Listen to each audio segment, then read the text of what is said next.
여러분 안녕하십니까. 코스피가 오늘 사상 최초로 4,000선을 돌파했습니다. 코스피 지수가 설정된 지 45년 만의 일인데요. 부동산에 편중된 자산을 증시로 대전환시키겠다는 새 정부의 의지 속에 향후 코스피가 5,000선까지 넘어설 수 있을지 주목됩니다. 첫 소식 김민형 기자가 보도합니다. 3,999로 출발한 코스피는 단숨에 4,000선을 돌파했습니다. 무려 101포인트가 올랐습니다. 4,042.83. 코스피 지수가 설정된 이후 45년 만에 4,000고지에 오른 겁니다. 역사적인 4,000피의 주역은 외국인 투자자였습니다. 외국인들은 10월 들어서 5조 원어치 넘게 바이코리아, 한국 주식을 사들이고 있습니다. 오늘 하루에만 실적 개선이 기대되는 삼성전자 등 대형주 위주로 6천억 원 넘게 쓸어 담았습니다. 덕분에 삼성전자는 사상 첫 10만 전자를 달성했고 시가총액도 600조 원을 돌파했습니다. SK하이닉스도 53만 5천 원으로 올라섰습니다. 미국 트럼프 대통령 방한을 앞두고 한미 협력에 대한 기대감으로 조선주도 초강세를 보였고 제약, 유통 등 그동안 소외됐던 업종에도 매수세가 몰렸습니다. 관세 협상에서 가장 화두가 되고 있는 것 중에 하나가 이제 조선업종이잖아요. 트럼프 미국 대통령이 이제 한국의 조선소를 방문할 것이다. 그러니까 그러한 루머라든지 시장이 막 크게 상승을 하는 모습을. 지난 주말 발표된 미국의 소비자 물가지수 상승률이 예상보다 낮게 나오면서 미국 연준이 이번 주에 금리를 낮추고 증시로 더욱 자금이 유입될 거란 기대감이 퍼졌습니다. 여기에 에이펙을 계기로 미중 정상이 만나 무역 갈등이 해소될 거란 전망도 상승의 동력이 됐습니다. 부동산에 집중된 부를 증시로 옮기겠다는 정부의 정책도 향후 상승에 대한 기대를 키우고 있습니다. 한때 국장 탈출은 지능순이라는 말로 조롱의 대상이었던 국내 증시는 4,000시대 개막과 함께 비로소 저평가에서 벗어나고 있습니다. MBC 뉴스 김민영입니다. 앞서 보셨다시피 얼마 전까지만 해도 소위 국장 탈출은 지능순이라는 말이 유행할 정도로 코스피는 장기간 횡보를 거듭했죠. 하지만 올 봄까지만 해도 한때 2,300선조차 지키지 못하며 영 힘을 못 썼던 코스피가 새 정부 출범 이후 5달도 안 돼 50% 가까이 급등하며 4,000선마저 돌파했습니다. 새 역사를 쓰고 있는 코스피 지수의 지난 45년, 남효정 기자가 되짚어봤습니다. 1980년 100으로 시작한 코스피 지수는 1989년에 처음으로 1000포인트를 돌파합니다. 9년 만에 10배가 된 겁니다. 전무후무했던 80년대 고성장 덕분이었지만 당시엔 주식이 투기라는 인식도 강했습니다. 생산보다는 돈놀이에만 열중하거나 우수한 두뇌들이 증권가로만 몰려든다면 이것은 분명히 큰 문제라는 지적입니다. 이후 18년 동안 박스권에 갇혀있던 시장은 2007년에야 2000시대를 맞이합니다. 중국 경제가 급성장한 데다 적립식 펀드 열풍이 분 덕분이었습니다. 은행에는 너무 이렇게 고정적인 낮은 이자율이니까 별 메리트가 없어요. 재미가 없어요. 미국 9.11 테러와 글로벌 금융위기, 미중 무역 분쟁과 코로나 같은 위기 때마다 우리 시장은 휘청거렸습니다. IMF 구제금융 땐 270대까지 추락했고 코로나 때는 한 달 만에 35% 폭락했습니다. 어제 1,600선이 무너진 코스피 지수. 오늘은 장이 열린 지 2시간 만에 1,500선도 무너졌습니다. 하지만 코로나 이후 동학개미 덕분에 3,000을 돌파한 데 이어 작년 말 개엄마저 이겨내며 다시 4년 만에 4,000시대를 열게 됐습니다. 투자자들 표정은 하나같이 밝습니다. 삼성전자를 9만 원대 고점에서 물렸다가 5만 원대에 손절한 뒤 최근에 다시 산 투자자는 손실을 모두 복구했다며 반가워합니다. 10만 가까워지니까 좀 굉장히 기쁘더라고요. 좀 주식 보는 맛도 나고 좀 한동안은 좀 기쁠 것 같고. 주변에서 다들 좀 앞으로 더 가지 않겠나 기대감이 좀 많이 있으신 것 같아요. 기대감이 커지면서 신규 고객들도 늘고 있습니다. 정부에서도 주가 부양한다고 말하기도 했고 근데 주변에서 진짜 투자 안 하는 친구가 없어요.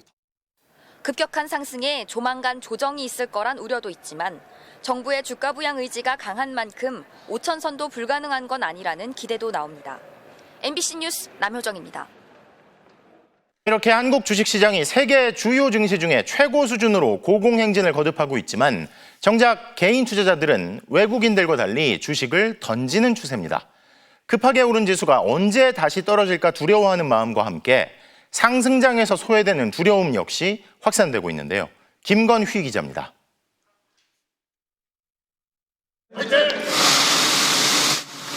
시장에선 축포가 터졌습니다.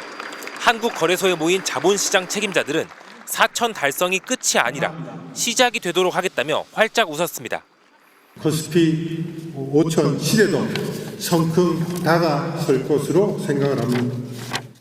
올해 초부터 코스피 지수는 68%나 상승했습니다. G20 국가 중 1위, 비교 대상을 찾기 어려울 정도로 압도적인 상승률입니다. 이 기회를 놓치지 않은 건 외국인들입니다. 외국인들은 올 초부터 4조 원 순매수했고 이재명 정부 출범 이후엔 19조 원 이상 무섭게 사들였습니다. 반면 개인 투자자들 사이에선 포모라는 영어 신조어가 번지고 있습니다. 뒤처지는 것에 대한 두려움, 지금이라도 사야 하는 건 아닌지 개인 투자자들이 상승 랠리에서 소외감을 호소하고 있는 겁니다. 실제로 개인 투자자들은 10월 들어 지금까지 국내 증시에서 8조 8,540억 원어치의 주식을 순매도했습니다. 코스피가 추가 상승을 이어가려면 개인 투자자들의 복귀가 필수적입니다. 그러려면 3차 상법 개정 등 시장 친화적인 정부의 정책이 뒷받침되어야 한다고 전문가들은 지적합니다. 지배구조 개선에 대한 기대도 주가 상승의 어떤 동력이 되고 있고 소액주주 중심의 지배구조를 갖추려고 여러 가지 노력이 정부 주도로 이루어지고 있거든요. 정부와 여당은 자본시장 추가 개혁을 예고했습니다. 유통 주식 수를 줄여 주식 가치를 높이는 자사주 의무 소각 등 연말까지 구조개혁 논의를 집중하겠다고 강조했습니다. 흔들리지 않고 또한 후퇴하지 않도록 최선을 다해 가겠습니다. 전 세계적인 유동성 확대 기조에 당분간 코스피는 상승을 이어갈 가능성이 높지만 AI 거품론 등 시장의 우려도 여전히 있습니다. 조금 폭은 더뎌지겠지만 이 AI발 미국의 AI 사이클이라고 하는 게 생각보다 좀 오래 갈 수 있을 거다라고 본다면 저희 주가도 좀 올라갈 수 있는. 단기적으로는 이번 주 있을 미국 연준의 금리 인하 여부가 코스피의 흐름을 가를 것으로 보입니다. MBC 뉴스 김건희입니다. 다음 소식입니다. 이틀 뒤면 한국을 방문하는 미국 트럼프 대통령의 최우선 관심사 중 하나는 북한 김정은 위원장과의 만남인 것 같습니다. 김정은 위원장을 만나면 정말 좋을 것이라며 김 위원장을 만날 수 있다면 순방 기간을 연장할 수도 있다고 말했는데요. 얼마 전엔 북한을 두고 일종의 핵 보유국이라며 북한이 좋아할 만한 메시지도 냈는데 이 북한의 반응에 귀추가 주목됩니다. 보도에 임현주 기자입니다. 북한 김정은 위원장으로부터 답이 있었냐는 질문에 트럼프 미국 대통령은 만나고 싶다는 의지를 또 한 번 밝혔습니다. I'd love to meet with him if he'd like to meet. I got along great with Kim Jong-un. I liked him. He liked me. 김 위원장이 만나고 싶어 한다면 한국에 있을 것이라고 말하자. 그러면 순방 기간도 늘릴 수 있냐는 질문이 따라 나왔습니다. 트럼프 대통령은 가능하다고 답했습니다. Would you extend your trip in Asia in order to meet with him? Well, I hadn't thought of it, but I think the answer would be yeah, I would do that. 기회 있을 때마다 한결같이 만나자는 메시지를 반복해 발신하고 있는데 갈수록 강도는 점점 높아지고 있습니다. 이틀 전엔 지난 2019년 일본에서 SNS에 초청글을 올린 지 32시간 만에 전격적으로 회동이 성사된 사례를 언급하며 자신은 열려 있다더니 북한은 일종의 핵보유국이라며 핵보유국 지위를 인정하는 듯한 발언까지 했습니다. Well, I think they are sort of a nuclear power. Well, they got a lot of nuclear weapons, I'll say that. 오늘은 만남의 대가로 대북 제재라는 당근까지 언급했습니다. But what could the U.S. offer him at this point? Well, we have sanctions. Well, that's pretty big to start off with. I would say that's about as big as you get. 연일 반복되는 구애에도 김정은 위원장은 가타부타 답이 없지만 아직 거부 의사도 역시 밝히지 않았습니다. 트럼프 대통령이 30일 오전 중국 시진핑 주석과 만나고 나면 저녁 출국까지는 일정이 없습니다. 트럼프 대통령이 순방기간 연장까지 언급하면서 6년 만에 북미 정상이 다시 한번 마주할지 전 세계의 이목이 쏠리고 있습니다. MBC 뉴스 임현주입니다.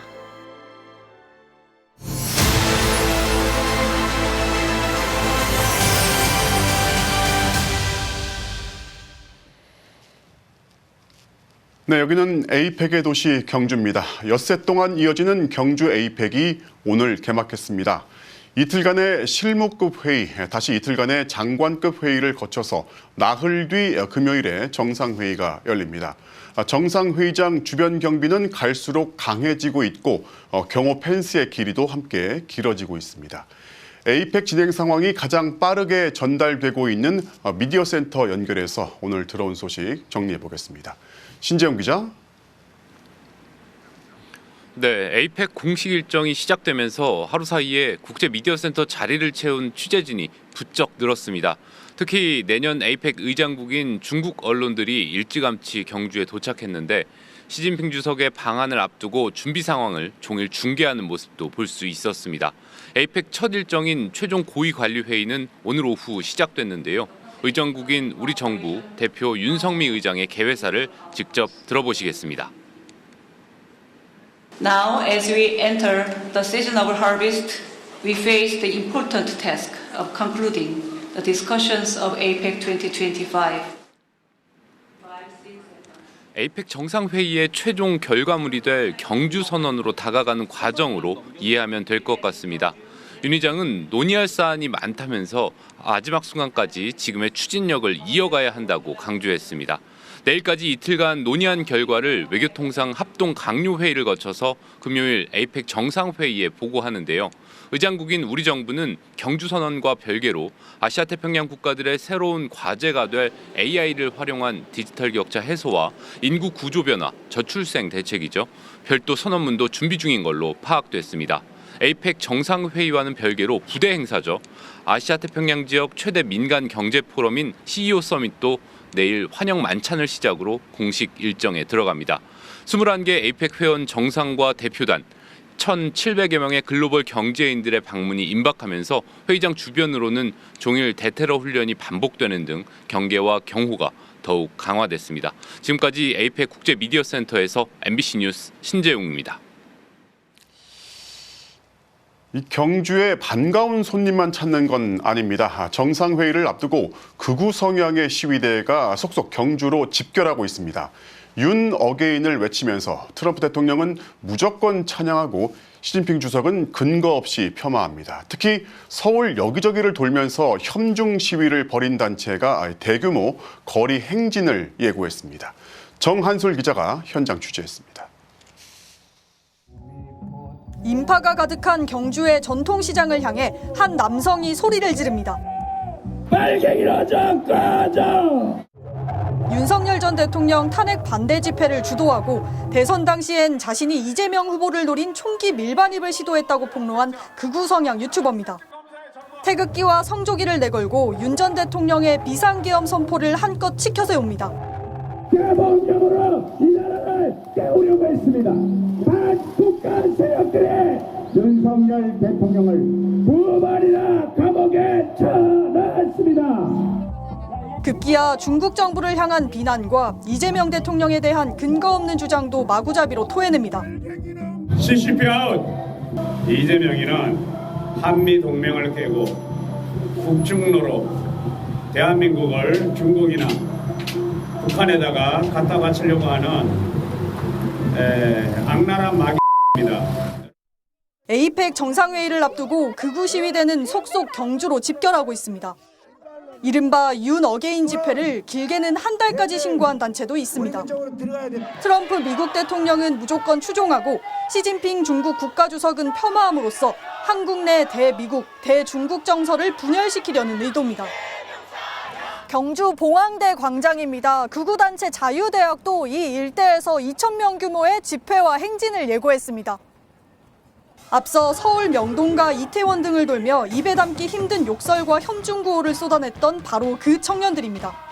경주 시민들은 벌써부터 반감이 가득합니다.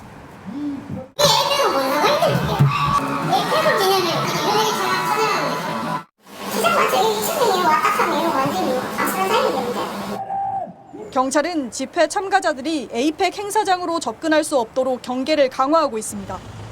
아울러 극우단체들의 대규모 집회가 예상되는 오는 29일엔 시내 곳곳에 경찰력을 배치해 충돌을 차단하고 불법 시위에 엄정 대응할 방침입니다. MBC 뉴스 정한솔입니다. 네, 이재명 대통령은 아세안 정상회의를 끝내자마자 귀국 비행기에 올라서 본격적인 에이펙 손님 맞이에 들어갑니다. 아세안 정상회의에선 따로 캄보디아 총리를 만나서 국제범죄 예방을 위한 공조를 다짐했습니다. 말레이시아 현지에서 홍신영 기자가 보도합니다. 아세안 외교전의 첫 일정은 훈마넷 캄보디아 총리와의 정상회담. 이재명 대통령은 최근 캄보디아에 급파했던 대응팀에 협조해준 데 감사를 전했고 한국 대표단이 방문했을 때 격이 없이 환대해 주신 점에 대해서 우리 대한민국 국민들을 대표해 진심으로 감사하다는 말씀드립니다. 캄보디아 정상은 초국가 범죄를 근절하기 위해 최선을 다하겠다는 약속으로 화답했습니다. Their well-being and concern is our priority. 두 정상은 회담을 통해 한국인 범죄를 전담하는 한 캄보디아 태스크포스, 코리아 전담반을 11월부터 가동하기로 전격 합의했습니다. 이어 열린 한 아세안 정상회의에서 이 대통령은 최고 단계 파트너십인 포괄적 전략 동반자 관계, CSP를 제시했습니다.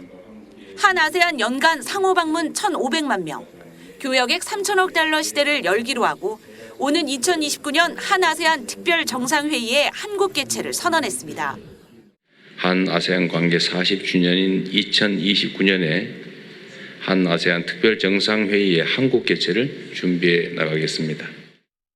이어진 한중일 플러스 아세안 정상회의에선 경제 금융협력 강화를 위한 공동성명이 채택됐습니다. 다카이치 사나의 신임 일본 총리가 미일 정상회담 준비를 위해 어젯밤 귀국하면서 첫 만남은 경주 에이펙에서 이루어지게 됐습니다. 이번 주에는 시진핑 중국 국가주석과 함께 만나게 예정이 되어 있습니다.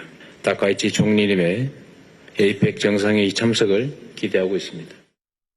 이 대통령은 아세안 외교 일정의 마지막으로 의장국인 말레이시아 안와루 이브라임 총리와 정상회담을 갖고 협력 강화 방안을 논의했습니다.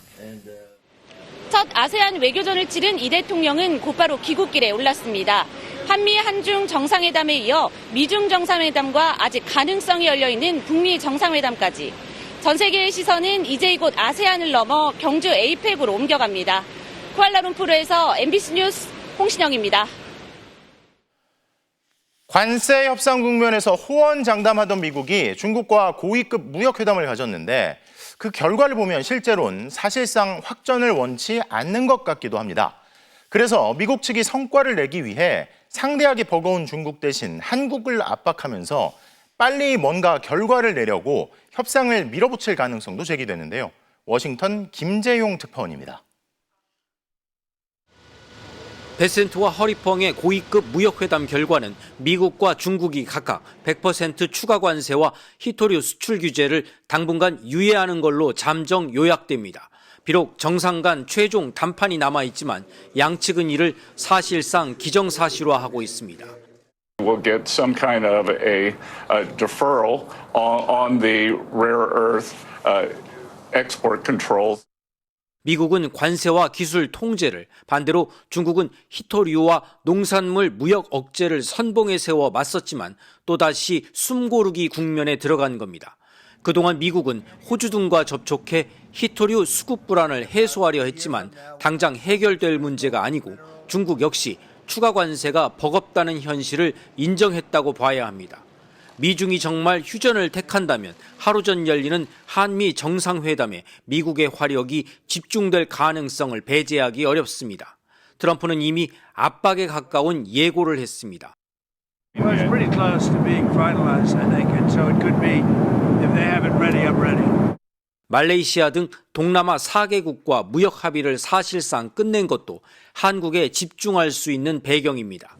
이재명 대통령은 동맹인 만큼 합리적 결과에 도달할 것이라면서도 미국의 이 극대화가 한국의 파멸적 결과를 초래해선 안 된다는 말로 미국의 압박을 우회적으로 드러냈습니다.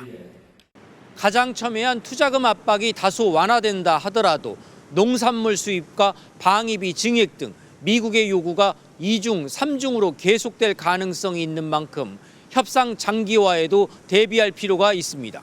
워싱턴에서 MBC 뉴스 김재용입니다.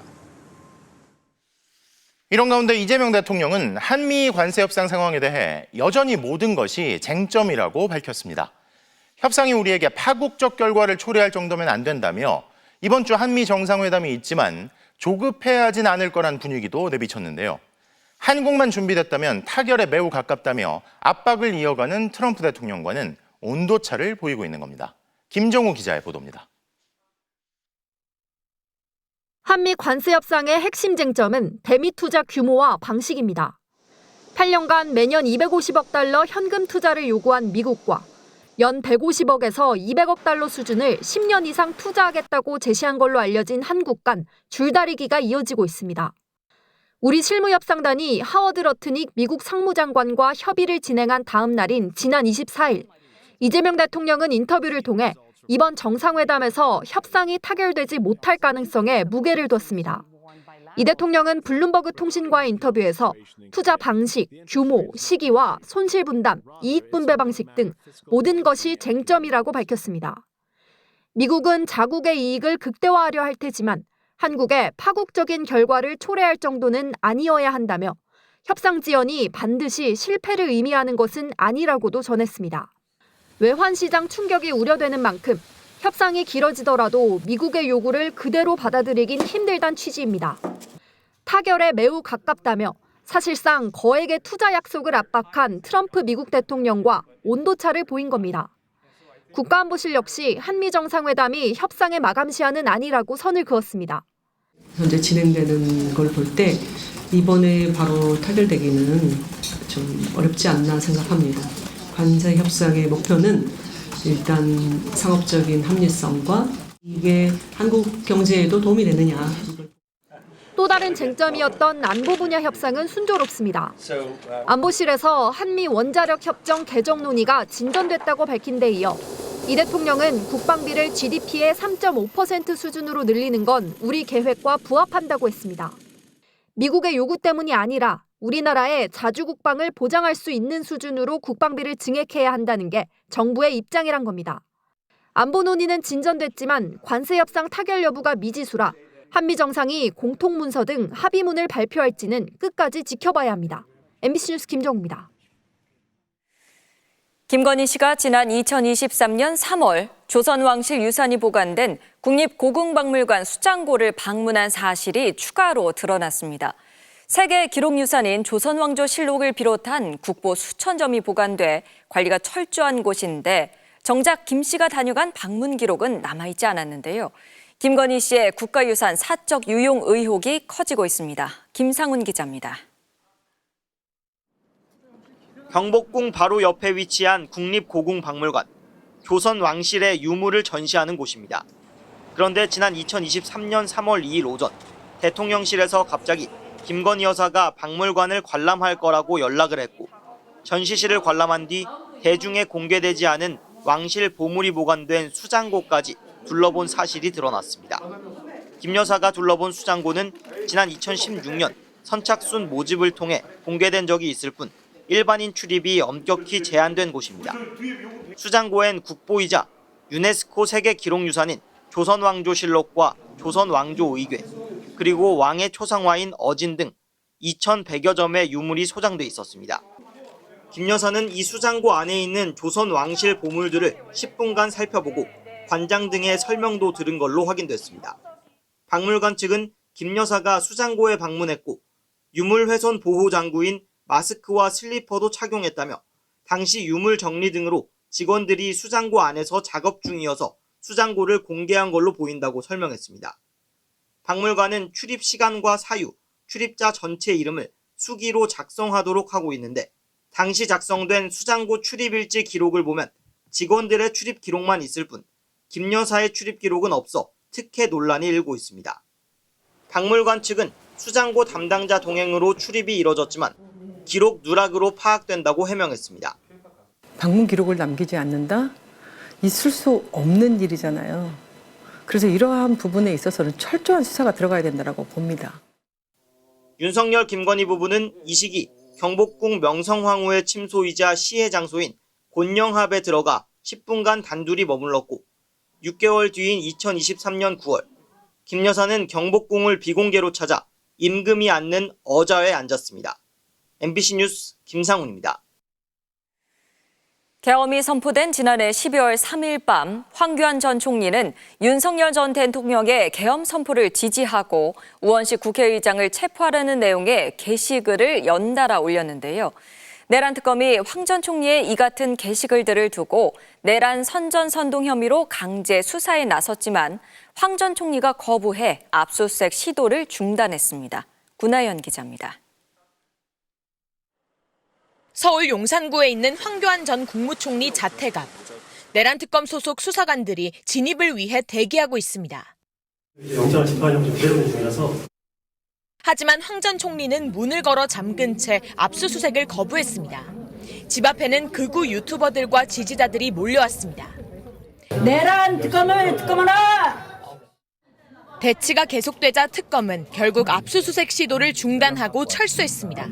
황 전 총리는 윤석열 전 대통령이 비상계엄을 선포한 직후 자신의 페이스북에 나라 망가뜨린 종북 주사파 세력을 반드시 척결해야 한다면서 모든 비상조치를 취해라. 국민의힘은 대통령과 함께 가라고도 덧붙였습니다. 1시간 뒤에는 더욱 짧고 강한 어조의 게시글을 추가로 올렸습니다. 우원식 국회의장과 한동훈 전 국민의힘 대표를 체포하라는 내용이었습니다. 내란 특검 관계자는 오늘 강제 수사가 이 같은 행적이 내란 선전선동에 해당한다는 의혹을 규명하기 위해서라고 밝혔습니다. 사회적 파급력을 가진 지위에 있는 황 전 총리가 국회의 계엄 해제 요구안 의결을 이끈 우원식 의장 등을 체포하라고 한 것은 국헌문란의 목적이 있다고 볼 수 있기 때문입니다. 특검팀은 황 전 총리가 이 같은 게시물을 올린 경위를 들여다보고 또 내란 사태의 핵심 피의자들과 연락을 주고받았거나 공모하지는 않았는지 파악할 것으로 보입니다. 특검팀은 황 전 총리 사건과 관련한 또 다른 참고인에 대해서도 오늘 압수수색 영장을 집행했습니다. MBC 뉴스 구나연입니다. 오늘 한덕수 전 국무총리 재판 증인석엔 윤석열 전 대통령을 가장 가까운 거리에서 보좌한 전직 수행실장과 부속실장 두 사람이 출석했습니다. 한 전 총리가 계엄의 절차적 요건을 갖추기 위해 윤 전 대통령을 도왔다는 특검의 주장과 일치하는 증언들이 나왔습니다. 구승훈 기자가 보도합니다. 먼저 증인석에 나온 김정환 전 대통령실 수행실장, 검찰 수사관 출신인 김 전 실장은 검찰총장 시절부터 윤 전 대통령을 보좌해왔습니다. 12월 3일 밤 대통령실에 있던 김 전 실장은 계엄 선포 전 한 전 총리가 요건을 갖춰야 하니 기다려달라고 했다고 증언했습니다. 이후 윤 전 대통령이 추가로 국무위원을 부르기 시작했다고 덧붙였습니다. 총리님께서 들어오셔서 요건을 갖추셔야 됩니다. 대통령께서 앉아 계셨고 총리님께서는 옆에 서셔가지고 계속 그렇게 말씀을 하시는 걸. 김 전 실장은 한 전 총리가 당혹스러운 표정으로 만류를 하는 듯한 느낌을 받았다고는 했지만 계엄에 반대하며 국무위원들 말을 더 들어봐야 한다고 했다는 한 전 총리의 발언은 들은 적이 없다고 밝혔습니다. 피고인이 윤석열에게 비상계엄에 반대합니다. 이렇게 말하는 걸 들은 적이 있습니까? 그 말씀은 못 들었습니다. 다른 국무위원들을 불러서 의견을 들어야 됩니다. 이렇게 말하는 걸 들은 적이 있습니까? 그것도 들은 적은 없습니다. 이어서 증인석에 나온 윤 전 대통령의 최측근 강희구 전 부속실장도 한 전 총리가 정족수를 채워야 한다고 이야기했다는 김 전 실장의 말을 들었다고 증언했습니다. 계엄 선포 이후엔 박성재 전 법무부 장관과 이상민 전 행안부 장관이 국무위원들의 서명을 받아야 한다고 말한 사실이 있다고 했습니다. 재판부는 내란 방조 혐의로 기소된 한 전 총리에게 내란 중요 임무 종사 혐의를 추가하는 공소장 변경을 허가했습니다. 또 11월 안에 결론을 내겠다며 윤 전 대통령과 김용현 전 국방장관 등에 대한 증인 신청을 검토해달라고 특검 측에 요청했습니다. MBC 뉴스 구승입니다. 공수처의 최상병 순직 사건 수사 지연 의혹을 수사하고 있는 순직해병특검이 당시 공수처 지휘부가 수사팀에 부적절한 압력을 행사한 정황을 포착했습니다.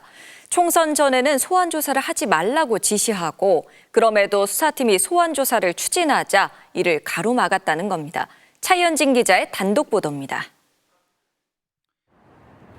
이른바 VIP 경로로 촉발된 최상병 수사 외압 의혹이 공수처에 고발된 시점은 지난 2023년 9월. 그런데 공수처는 4개월 만에야 첫 강제 수사에 나섰고 주요 피의자 조사는 지난해 4월 총선이 끝난 뒤에야 했습니다. 근데 왜 이렇게 수사 마무리를 못해요? 한정된 인력과 자원으로 최선을 다하고 있는 것 같은데 좀 보시기에 부족함은 있었던 것 같습니다. 이 같은 수사 지연의 배경에 당시 공수처 윗선이 있던 정황을 순직 해병 특검이 포착했습니다. 이미 지난해 초 수사팀이 수사외압 의혹 관계자에 대한 소환 일정을 보고했지만 김성규 당시 공수처장 대행 등이 이를 승인하지 않았다는 겁니다. 심지어 김 전 대행은 2월 무렵 내부 회의에서 총선 전까지는 관련자를 소환하지 말라고 지시했습니다. 이에 수사팀이 다시 총선 전에 관련자들을 부르겠다는 보고서까지 작성해서 올렸지만 김 전 대행 등에게 가로막혔다고 특검팀은 의심하고 있습니다. 지난해 1월부터 5월까지 공수처장 직무대행을 맡았던 김선규 전 공수처 수사일 부장검사는 대검찰청 중앙수사부 등에서 윤석열 전 대통령과 인연을 맺은 대표적 특수통검사로 알려져 있습니다. 김 전 부장검사는 특검 수사에 대한 입장을 묻는 취재진 질의에 아무런 답을 하지 않았습니다.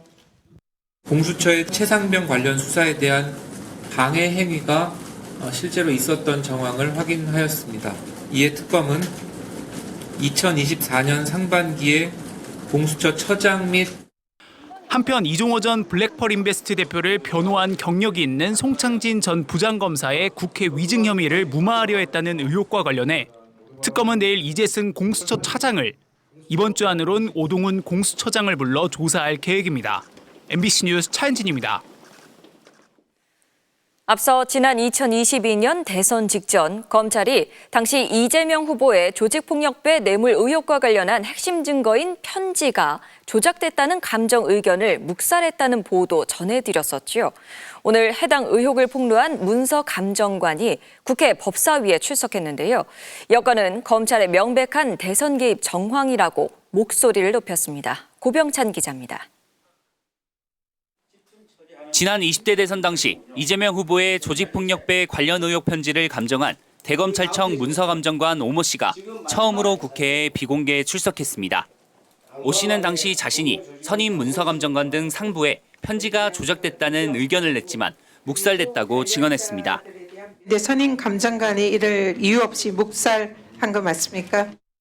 표현의 차이는 있을 수 있으나 일단 여권은 대검이 이를 무시한 채 대선 하루 전 감정관 모두의 공통된 의견을 도출하지 못했다는 애매한 결론을 낸 것은 대선 개입 시도라고 목소리를 높였습니다. 이 사건은 검찰의 2022년 대선 개입한 사건입니다.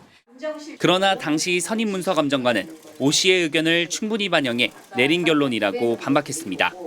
선임 감정관이 그걸 개입을 해서 지연을 시키고 그거는 전혀 맞지 않는 주장입니다.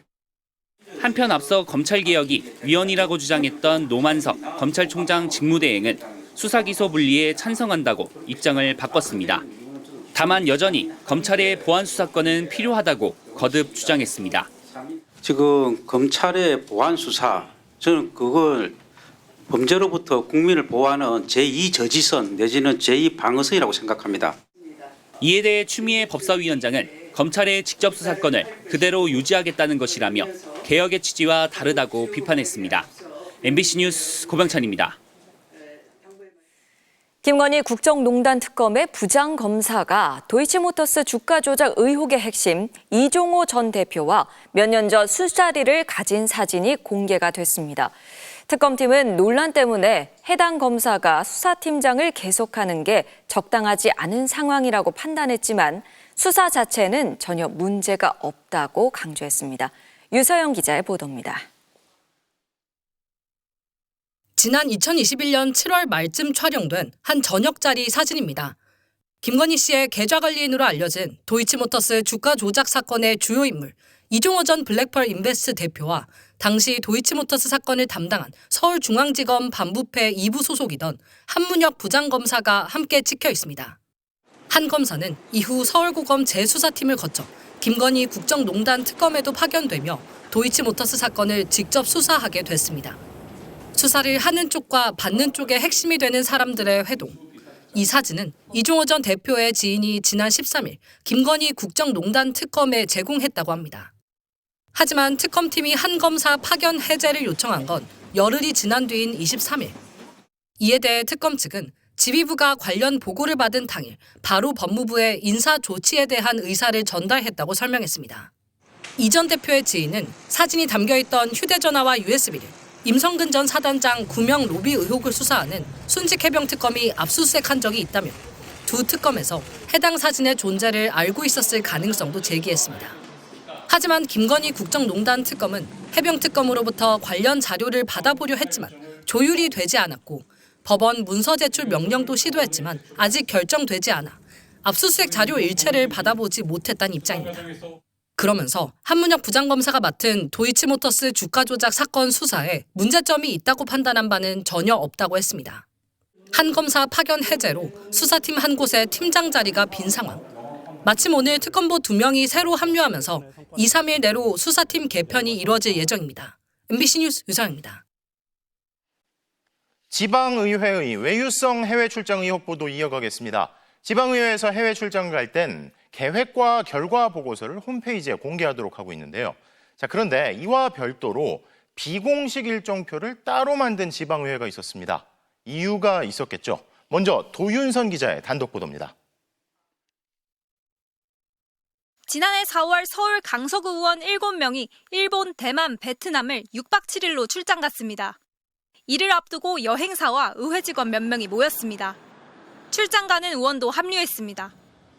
쇼핑하기 좋다고요. 네, 그 얘기가 처음 나와서 막 베트남 꼭 가자 이렇게 해서 나온 건데. 공식, 비공식이라는 말도 오갑니다. 비공식적인 거는 그냥 저희 뽑아드리면 그냥 주머니에 넣고 그냥. 공식적인 일정에는 이런 거 다 빼도 돼요. 이제 관광 갔다 왔는데 이게 제일 무서운 거니까. 보여주기용 공식 일정 말고 비공식 일정이 따로 있다는 겁니다. 의원들에게 나눠졌다는 비공식 일정표를 입수했습니다. 어디를 방문하고 무얼 먹고 어디서 자는지 정리되어 있습니다. 강서구의회 홈페이지에 공개된 출장 결과 보고서와 비교해봤습니다. 보고서에는 닷새 동안 매일 한 곳씩 공식 방문을 했다고 나옵니다. 그런데 비공식 일정표에는 이 일정을 사흘로 몰아놨습니다. 공식 방문이 없는 날에는 일본 만자모, 대만 화사지의 야시장, 국립고궁박물관 같은 유명 관광지를 간다고 나옵니다. 사전 모임 때 나온 말대로입니다. 공식 일정 하루 하고 나가면 불편한 옷 같은 것도 좀 입고 나가면 좀 불편하니까. 매일 하면 또 매일 많이 걸치고. 공식 방문은 충실했을까요? 대만 천문과학교육관 방문 사진을 보면 건물 밖에서만 찍었습니다. 천문과학교육관 측은 강서구의회 방문이나 면담 기록이 없다고 밝혔습니다. 베트남 통신사 BMPT도 1층 로비와 건물 밖에서 찍은 사진만 있습니다. 간단한 설명만 듣고 사진 찍고 이렇게 했거든요. 여행사 능력으로는 조금 그런 담당자랑 뭔가 위까지 올라가서 이까지는 안 되는 것 같아요. 출장 단장을 맡았던 의원은 베트남 BMPT 섭외가 안 됐다는 말을 최종 모임까지 못 들었다고 했고, 대만 천문과학교육관을 둘러보지 않은 건 기관 섭외가 안 돼 단순 투어라기에 의미가 없다고 봤다며 생각이 짧았다고 했습니다. 비공식 일정표는 현지에서 일정을 효율적으로 운용하기 위한 것이라고 했습니다. MBC 뉴스 도윤선입니다. 앞서 보신 강서구 의회는 해외 출장 항공 비용을 부풀려 예산을 축냈다는 의혹으로 경찰 수사도 받고 있습니다. 부풀리기가 매번 반복됐는데 의원들이 정말 몰랐느냐를 들여다보고 있다고 합니다. 이어서 강은 기자의 단독 보도입니다. 경찰 수사선상에 오른 서울 강서구 의회 해외 출장권은 모두 3건. 재작년 프랑스, 스위스, 지난해 독일, 오스트리아, 같은 해 일본, 대만, 베트남 출장입니다. 매번 갈 때마다 항공 비용을 2배 정도 부풀려 예산을 총 4천만 원 정도 과다 청구한 걸로 경찰 수사에서 드러났습니다. 비상비로 다 들어간 거죠. 그렇게 하고 그만큼 타액이 어디로 더 부풀려져가지고 딴 데로 쓰여진 게 아니라. 수사의 핵심은 의회도 알았냐는 겁니다. 출장을 의뢰한 여행사나 단체는 매번 달랐지만 의원들이 추천했거나 인연이 있는 곳이라는 공통점이 있습니다. 의원들은 비용 부풀리기를 전혀 몰랐다고 했습니다. 강서을 지역에서 그렇게 사업을 하시는 분이셨어요. 만약에 그런 거 있었으면 저는 여행사 소개도 안 했을 겁니다. 비단 강서구 의회 일만도 아닙니다. 서울만 하더라도 서대문, 영등포, 동대문구 의회가 같은 의혹으로 수사받고 있습니다. 항공권 E-티켓에서 QR코드를 잘라내거나 바꿔치는 대담한 수법도 전국 곳곳에서 속속 확인되고 있습니다. 지난해 권익위는 최근 3년간 전국 157개 의회에서 405건, 18억 8천만 원이 부풀려졌다고 보고 형법상 사기와 배임 혐의로 수사 의뢰했습니다. 조사관이 오셔서 이거를 바코드로 꽂으면 금액이 다릅니다 이러시더라고요. 하지만 형사처벌은 여행사와 실무를 맡은 의회 공무원들만 받고 있습니다. 항공비용 부풀리기로 입건된 의원은 지금까지 한 명도 확인되지 않고 있습니다. 억울하죠, 어떻게 보면. 우리가 좋아서 간 것도 아니고 일 때문에 간 거고, 그분들이 또 자기들이 돈을 냈으면 뭐 이런 문제도 안 생겼을 건데. 경찰청 관계자는 대선 이후 수사를 본격 시작해 진척이 많이 안 됐다면서 의원들에 대한 수사로 확대될 수 있다고 설명했습니다. MBC 뉴스 강은입니다. 달리기 열풍에 전국 각지의 마라톤 대회도 성황인데요. 가을에 유명한 마라톤 대회 코스 주변에서 천막을 치고 취사를 하며 술을 마시는 등 눈살을 찌푸리게 하는 일들이 반복돼 논란입니다. 김세정 기자의 보도입니다. 춘천 호반을 달리는 마라톤 대회 시작을 앞둔 시각, 인근의 한 공원엔 마라톤 동호회가 설치한 크고 작은 천막이 세워졌습니다. LPG 가스통까지 동원해 음식을 조리하고 3355 모인 참가자들은 먹기에 바쁩니다. 술병과 컵라면까지. 공원에서 취사는 공원녹지법 위반으로 불법입니다. 우리 여기 수십 년 동안 해마다 왔어요. 근데 뭐 올 때마다 했는데. 불법인지는 알고 계셨나요? 그건 몰랐지요. 불법 취사가 이뤄진 이 공원은 국가보훈처 지정 현충시설인 이 동상이 설치된 곳입니다. 마라톤 참가 유의사항에 야영과 취사를 금지하는 내용이 담겼지만 천막 주변엔 제재하는 관리자 하나 없습니다. 천막은 추위를 피할 수 있게 하기 위해서 가져온 거고, 그다음에 또 간이용 천막이 또 있어요. 옷 갈아입을 수 있게. 가뜩이나 교통 혼잡으로 불편을 겪는 주민들은 짜증이 더해집니다. 9시부터 통제 중이에요. 지금 건너가라서 건너간다고 어떡하란 말이에요. 농산물 출하가 한창인 시기, 도로 통제도 문제입니다. 매년 이럴 때마다 지금 농산물 배추나 뭐 이런 거 출하할 때예요. 차 길을 막으니까 출하도 못해. 사면서 하는 사람 움직이지도 못해. 계속되는 민원 제기에도 지역 축제 분위기를 해칠 수 있다는 우려에 뚜렷한 대책도 없습니다. 현수막을 설치하는 등 사전 예방에 좀 나서긴 했습니다. 다만 이제 행사장 범위가 넓고 인원이 많다 보니까 일부 사각지대가 있어. 지역 경제와 국민 체력 증진에 도움을 주는 마라톤 대회지만 생활권을 침해받는 시민들에 대한 배려와 보상 역시 점검해봐야 할 대목입니다. MBC 뉴스 김세정입니다. 어제 오후 서울의 한 25층짜리 아파트에서 대형 거울이 아파트 출입구 쪽으로 떨어지며 산산조각 났습니다. 누군가 거울을 일부러 떨어뜨렸을 가능성을 열어두고 경찰이 수사에 착수했습니다. 차우형 기자의 단독 보도입니다. 서울 구로구의 한 아파트. 주민들이 화단에 들어가 무언가를 찾습니다. 잠시 뒤 날카로운 유리 파편을 한 손 가득 주워 나옵니다. 어제 오후 5시 40분쯤 이 아파트 1층 출입구 지붕 위로 거울이 떨어졌다는 신고가 경찰에 접수됐습니다. 가로 50cm, 세로 1m 정도, 대략 성인 허리 높이에 이르는 대형 거울입니다. 목격자들은 아파트 중상층부에서 낙하한 거울이 출입구 지붕에 부딪힌 뒤 화단으로 떨어졌다고 했습니다. 진짜 떨어지고 나서 한 20초 간격으로 해서 아이 2명이 지나가고 있었고, 조금만 늦었거나 조금만 빨랐으면은 사상자가 발생하지 않았을까라는. 지붕 위에는 거울이 산산조각 난 흔적이 그대로 남아 있고요. 아파트 주변에서도 치우지 못한 거울 조각이 발견됐습니다.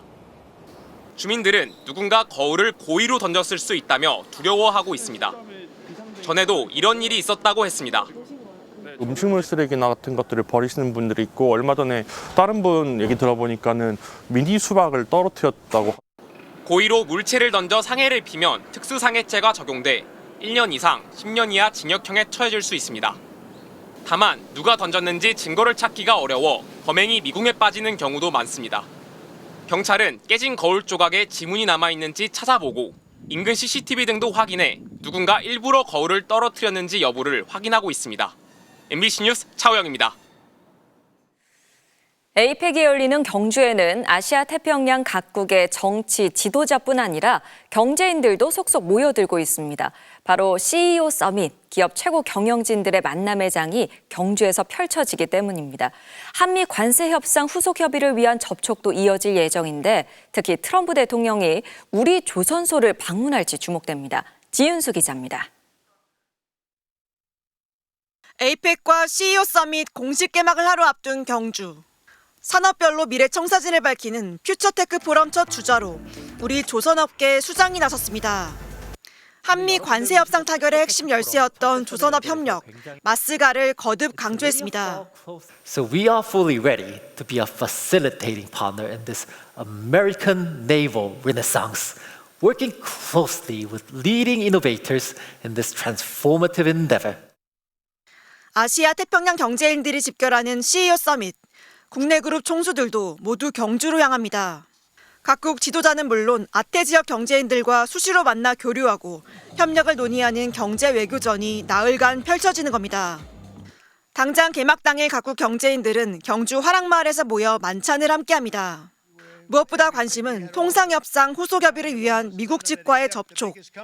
SK 최태원, 삼성 이재용, 현대차 정의선, LG 구광모 등 4대 그룹 총수와 조선업계 수장들은 29일 러트닉 상무장관과 만납니다. 2주 전 미국 플로리다 마러라고 리조트에서 트럼프 대통령을 만난 경제인들이 다시 미국 통상수장과 만나는 겁니다. 특히 러트닉 장관은 국내 조선소 방문도 요청한 걸로 전해졌는데 일정이 빠듯한 트럼프 대통령이 동행할지는 미지수입니다. 최근까지도 한국과의 조선업 협력을 강조해온 트럼프 대통령이 국내 조선소를 방문하게 되면 난항에 빠진 관세 협상 타결에 물꼬를 틀 수 있다는 기대도 나옵니다. 구글과 아마존 등 IT 공룡들 최고 경영진들은 AI를 주제로 토론에 나서고 15년 만에 공식 방한하는 엔비디아 젠슨 왕 CEO의 마지막 날 연설로 나흘간의 경제 외교전도 막을 내리게 됩니다. MBC 뉴스 지은수입니다. 선임병들의 괴롭힘 끝에 목숨을 끊은 고 김상현 이병의 영결식이 3년 만에 열립니다. 유족이 군 당국의 책임 회피를 규탄하며 밀어온 건데요. 가해 선임병들은 법정에 서게 됐지만 유족은 아직도 남은 의혹이 있다며 안타까워했습니다. 조건희 기자입니다. 지난 2022년 11월 김상현 이병은 강원도 최전방부대에 배치된 뒤 한 달여 만에 스스로 목숨을 끊었습니다. 선임병들이 집단으로 괴롭혔습니다. 오랜 외국 생활을 한 김이병의 말투가 어눌하다 놀렸고 근무 수칙 암기를 강요했습니다. 출동 시 느리게 움직이면 총으로 쏴버리겠다는 협박도 일삼았습니다. 재미로 그랬는지 모르지만은 사람을 자상실해갖고 죽음으로 몰아넣은 거예요. 해당 부대 대응은 황당했습니다. 병사가 머리에 총을 쐈다는 최초 보고는 우위에 총이 걸리며 일어난 오발로 뒤바뀌었습니다. 그런데 오발 사고라던 사고 원인은 또다시 미상으로 바뀌었습니다. 당시 사단장 입김이 작용했다는 게 유가족 주장입니다. 독단적으로 그렇게 할 수 있냐? 그랬더니 자기는 군 생활을 오래 했기 때문에 느낌적으로 그게 오버라고 생각해서 그렇게 지시를 했다. 사고 석 달 뒤 사단장이 유족에게 보낸 문자 메시지입니다. 제게도 세상이 무너지고 앞뒤가 보이지 않던 때가 있었다며 아래 영상을 어두운 방에서 며칠 들으니 큰 변화를 경험했다고 했습니다. 이와 함께 찬송가 영상 주소를 보냈습니다. 이 사람이 나를 조롱을 하나? 자기는 그게 위안이 되는지 모르지만 이딴 걸 보내면 제가 마음에서 받아들여지겠습니까? 당시 해당 부대 사단장은 이진우, 내란 가담 혐의로 보직 해임된 전 수도방위 사령관입니다. 1심 법원은 괴롭힘이 남긴 트라우마가 사망으로 이어졌다며 가해 선임병 3명에게 징역 4개월에서 6개월을 선고했고 항소심에서도 그대로 유지됐습니다. 허위 보고와 관련해선 부사관 1명만 재판에 넘겨졌지만 증거 부족 등으로 무죄가 선고됐습니다. 군 당국의 책임 회피를 규탄하며 미뤄졌던 김이병 영결식은 오는 30일 국군 수도병원에서 3년 만에 열립니다. MBC는 허위 보고 연루 의혹에 대한 입장을 듣기 위해 이진우 전 사령관 측에 연락을 시도했지만 답을 듣지 못했습니다.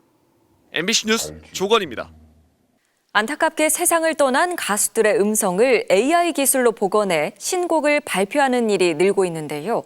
13년 만에 다시 열린 MBC 대학가요제에서도 반가운 목소리를 들을 수 있었습니다.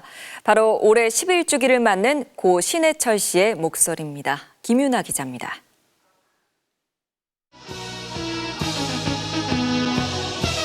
지난 1988년 MBC 대학가요제에 출전해 그대에게로 대상을 타며 가요계에 등장한 고 신해철. 88 MBC 대학가요제 영예 대상 참가번호 16번 그룹사운드 무한궤도.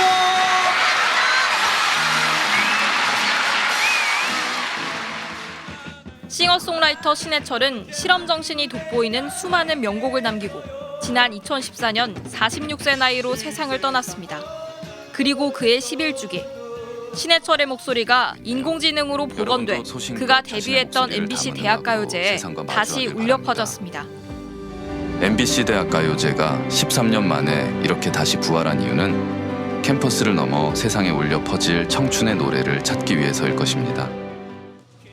특별 무대도 마련됐습니다. 고 신해철의 자녀들이 무대에 올라 데뷔곡 그대에게를 열창하고 팬들에게 신해철의 대표곡의 제목을 빌어 위로의 말을 건넸습니다. 사실 제 기억 속의 아빠 팬분들은 우는 모습으로 많이 남아있거든요. 그래서 오늘 무대를 웃으면서 즐겨주셨다면 굉장히 기쁠 것 같습니다. 이제 그런 슬픈 표정 하지 말아요. 많은 이들이 그의 빈자리를 그리워하는 가운데 이재명 대통령도 고 신해철의 11주기 하루 전 SNS를 통해 청년에게는 생각하는 힘을, 기성세대에게는 성찰할 용기를 일깨워준 상징적 존재라며 그를 추모했습니다. MBC 뉴스 김윤아입니다.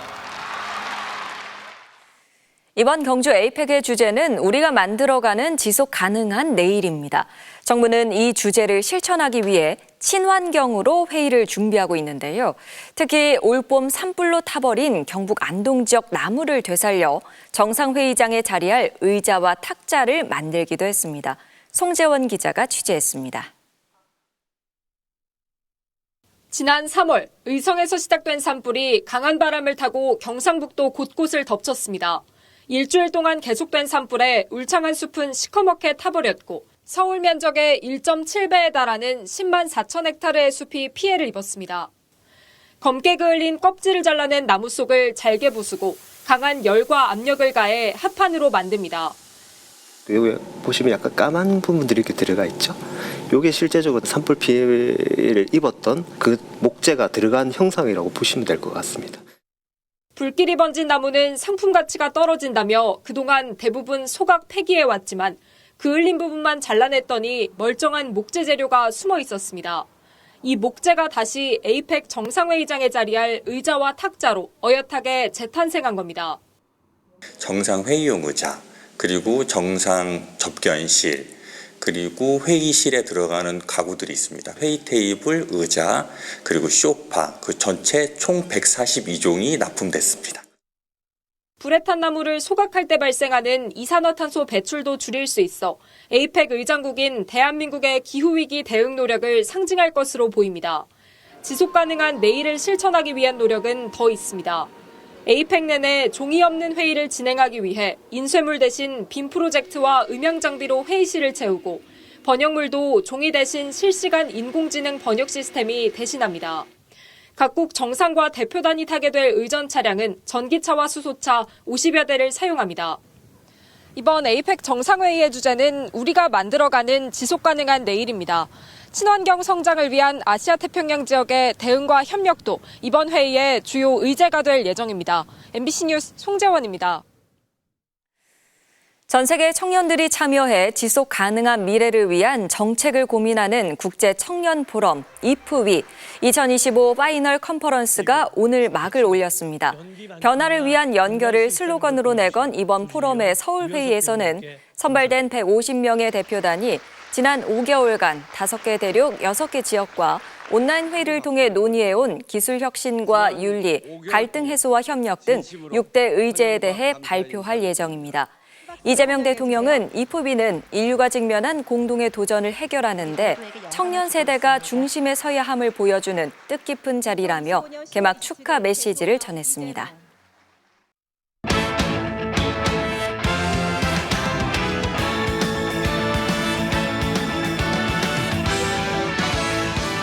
월요일 밤 스포츠 뉴스입니다. 한국 시리즈에서 기선제압에 성공한 LG와 반격을 노리는 한화가 2차전을 치르고 있는데요.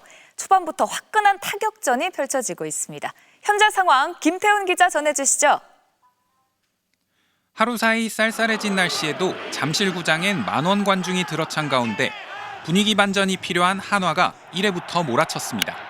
이번 가을 처음 선발 출전한 1번 타자 황영묵이 임찬규의 초구를 안타로 연결했고 1차전에서 박혜민의 호수비에 막혔던 문현빈이 이번엔 오른쪽 담장을 제대로 넘기는 선제의 투런포를 쏘아 올렸습니다. 노시환이 비거리 140m의 대형 홈런으로 연속 타자 홈런을 터뜨렸고 하주석의 후속 적시타까지 보태 한화는 1회에만 넉 점을 앞서갔습니다. LG도 그대로 물러서지 않았습니다. 2회 노아웃 만루에서 박동원이 류현진을 상대로 2타점 적시타를 때린 뒤 2루까지 진루했고 구본혁의 타구가 투수 맞고 굴절되는 행운 속에 동점을 만드는 등 단숨에 5점을 뽑아내 역전에 성공했습니다. 그리고 3회 박동원이 7투를 마음먹고 잡아당겨 투런포를 터뜨려 류현진에게 7실점을 안겼습니다. LG는 4회 초 원아웃 만루 위기를 맞았지만 이루수 신민재의 날렵한 수비가 나온 데 이어 바뀐 투수 김진성이 노시환을 삼진으로 돌려 세워 우위를 지켜냈습니다.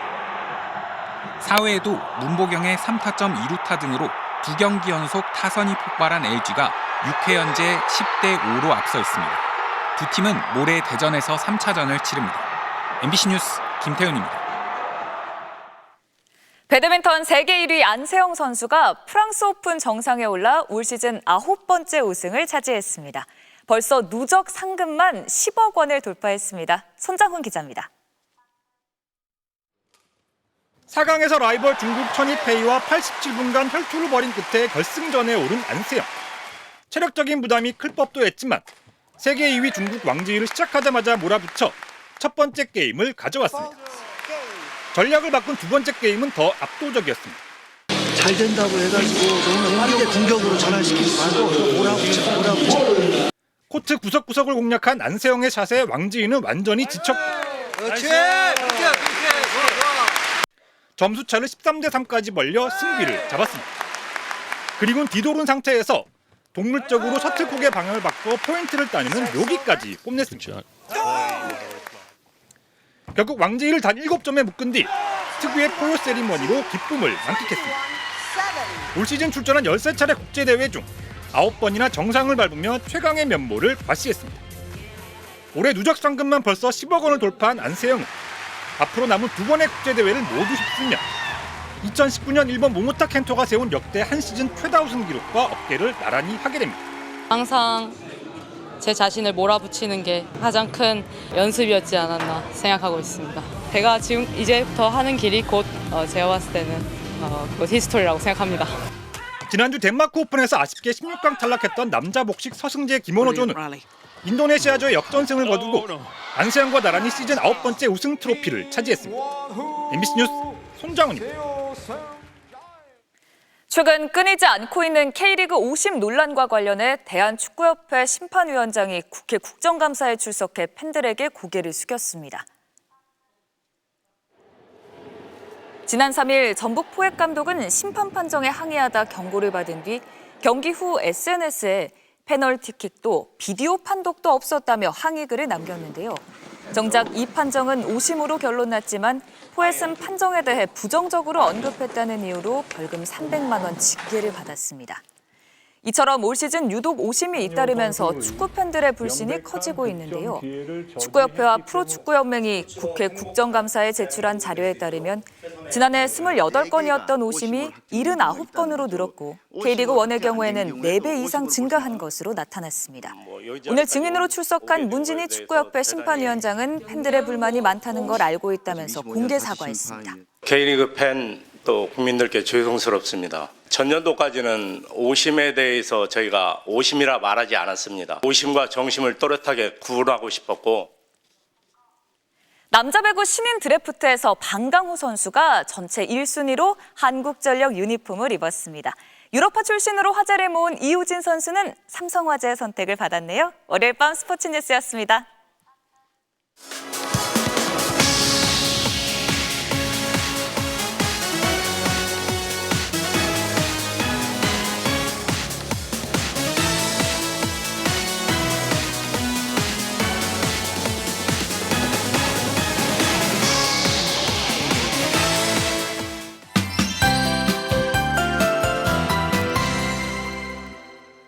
월요일마다 기온이 급격하게 낮아지고 있습니다. 특히 지난주보다 찬바람이 강하게 불면서 더 춥게 느껴졌는데요. 실제 기온을 보시면 오늘 서울의 아침 기온이 3.7도까지 떨어졌는데요. 체감 온도는 1.6도 안팎을 기록했고요. 양양 설악산은 영하 13도까지 곤두박질 쳤습니다. 내일 아침엔 찬바람이 잦아들겠지만 기온은 더 낮아지겠습니다. 서울의 아침 기온이 2도, 대관령 영하 4도로 올가을 최저 기온을 기록하겠고요. 한파주의보가 내려진 경북 지역도 봉화가 영하 3도 안팎까지 뚝 떨어지겠습니다. 낮부터는 서해상에서 동해상으로 이동하는 고기압의 영향으로 서풍이 불어들겠고요. 모레 낮부턴 예년 기온을 회복하면서 추위가 점차 누그러질 것으로 보입니다. 기온 변화가 심한 만큼 감기 조심하셔야겠습니다. 내일 전국 하늘 대체로 맑겠고요. 내륙엔 첫 서리가 내리거나 첫 얼음이 어는 곳이 있겠습니다. 내일 아침 기온은 서울이 2도, 춘천 영하 2도까지 떨어지겠고요. 한낮 기온은 서울이 12도, 대구 15도로 오늘과 비슷한 기온 보이겠습니다. 금요일 밤에는 수도권과 영서 북부에 비가 조금 내릴 전망입니다. 날씨였습니다. 어려울 거란 사람들이 많았지만 오늘 코스피가 4,000선을 넘어섰습니다. 주가 지수야 등락을 오가는 거지만 우리를 둘러싼 여러 상황 때문에 한국은 어려울 거다, 힘들 거다라는 회의적이고 냉소적인 전망들이 어느 분야에서나 많은데요. 그러한 어려움과 선입견이 하나 둘씩 돌파되고 있다는 소식 계속 전해드릴 수 있길 바랍니다. 월요일 뉴스데스크 마칩니다. 여러분 고맙습니다.